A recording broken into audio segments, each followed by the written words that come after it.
The future of weight loss has arrived, and it's a pill that promises to be easier and more affordable than injections. But is it too good to be true? Antonia Hoyle uncovers the truth behind the hype and the potential risks every eater should know. The concept is simple and enticing, a daily pill to shed those extra pounds effortlessly. The new generation of GLP-1 oral medications aims to replicate the success of Mounjaro, but without the scary injections. However, when Eli Lilly, a pharmaceutical giant, released the clinical trial results for its revolutionary pill, orforglipron, the reality fell short of expectations. The results, unveiled in August, showed that participants on the highest dose lost only 12.4% of their body weight after 72 weeks. While this is notable, it's significantly less than the predicted 17% and far from the average 22% weight loss seen with Mounjaro. Furthermore, a substantial 33.7% of participants experienced nausea, and 10.3% discontinued the trial due to adverse events. But here's where it gets controversial. As Lilly's shares plummeted, its rival, Novo Nordisk, saw its shares soar. Novo, the pioneer of injectable Ozempic, watched its stock rise as Lilly's misfortune unfolded. Yet, Novo hasn't escaped unscathed either, with its CEO sacked earlier this year and recent job cuts. So, what's the real story behind these weight loss tablets? Are they the miracle solution we've been waiting for, or is there a bitter truth lurking beneath the surface? The pharmaceutical companies involved seem reluctant to share details, citing bureaucratic hurdles and job cuts. When pressed, a Lilly spokesperson declined interviews, and Novo implied a visit to their Danish HQ was impossible due to the recent job losses. Sheena Berry, a healthcare analyst, suggests that the obesity story has lost some of its shine this year due to orforglipron's disappointing results. She predicts that injectables will continue to dominate the market, despite the oral pill's initial hype. Health professionals like Dr. Claire Thompson express concerns about the potential risks of these pills. She worries about the lack of control outside clinical trials and the potential interactions with other medications.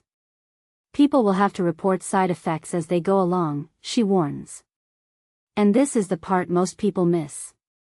The ease of access to these pills, without the need for cold storage or dealing with needle phobias, raises concerns about unregulated consumption and potential abuse. With a booming black market for fake jabs and record waiting lists for weight loss medication, the prospect of a readily available pill with unknown long-term effects is particularly worrying. While orforglipron's trial, ATTAIN-1, showed some promise, it didn't outperform Novo's oral semaglutide. Social media users on Reddit who participated in orforglipron trials reported varying experiences, from slow and steady weight loss to unpleasant side effects like nausea and constipation. Lilly's chief scientific officer, Daniel Skowronski, remains optimistic, emphasizing the pill's convenience. However, orforglipron's performance didn't significantly surpass Novo's oral semaglutide, and by some measures, it performed worse. Healthcare analyst Lee Brown argues that weight loss pills aren't overhyped, citing Lilly's stock recovery.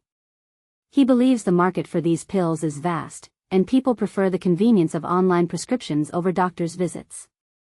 But Dr. Thompson warns that over-the-counter availability could lead to complications and unregulated consumption by those who shouldn't be taking them. Mr. Brown acknowledges that pills will be cheaper than injectables, and price is a significant factor in their predicted appeal, especially with Lilly increasing the cost of Mounjaro in the UK. Novo's new CEO, Mike Doustar, sees the recent job cuts as a strategy to adapt to a competitive market, signaling their intention to fight against Eli Lilly. However, Novo faces competition from other companies with small-molecule GLP-1 pills in Phase 3 trials, such as CX-11 from Corxel and HR-7535 from Jiangsu Hengrui and Kylera Therapeutics.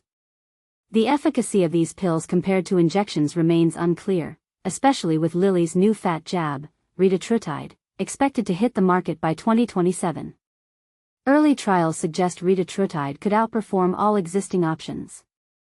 Additionally, injectables like RES-010 from Resalis Therapeutics claim to block genes controlling fat digestion and storage, potentially revolutionizing weight loss.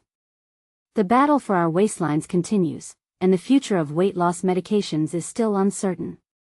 Will these pills live up to the hype, or will they flop? The answer remains to be seen, but one thing is clear: the weight loss industry is far from settled, and the debate rages on. What are your thoughts? Do you think these pills are the solution we've been waiting for, or are there hidden dangers we should be aware of? Share your opinions in the comments below.